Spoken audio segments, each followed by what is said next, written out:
Dans 13 jours, le 28 novembre, les élections présidentielles et législatives auront lieu au Congo. L'atmosphère est très tendue entre les différents candidats. Étienne Tshisekedi, que l'on peut qualifier d'opposant historique au régime, a lancé des appels à la violence. Aujourd'hui, en campagne à Goma, lui et Joseph Kabila ont évité les provocations. Sur place, reportage de notre correspondante Patricia Huon. C'est la campagne de la dernière chance. À 79 ans, Étienne Tshisekedi est l'éternel opposant en République démocratique du Congo et l'adversaire principal du président sortant, Joseph Kabila.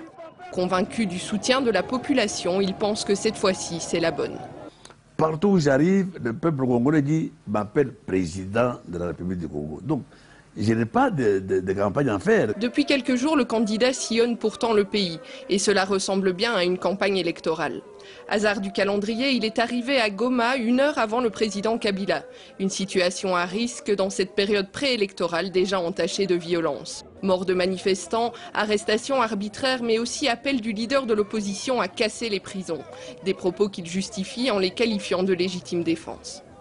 La seule arme qu'ils ont pour se défendre contre la barbarie, c'est oser abandonner la peur et oser faire face à ces barbaries-là. Voilà.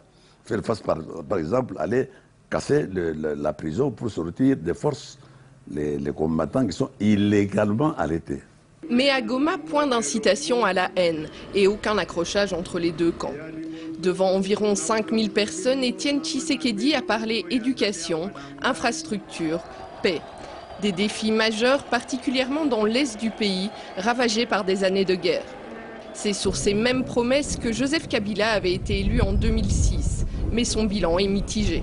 Il y avait la gratuité des écoles, il y avait les hôpitaux, il y avait l'électricité, il y avait l'emploi, rien qu'on a vu parmi tout ce qu'il a promis. Il a quand même réussi à faire cohabiter le peuple de la République. Le scrutin congolais arrive dans un climat sous tension. Son bon déroulement dépendra en partie de la volonté des candidats de ne pas envenimer la situation.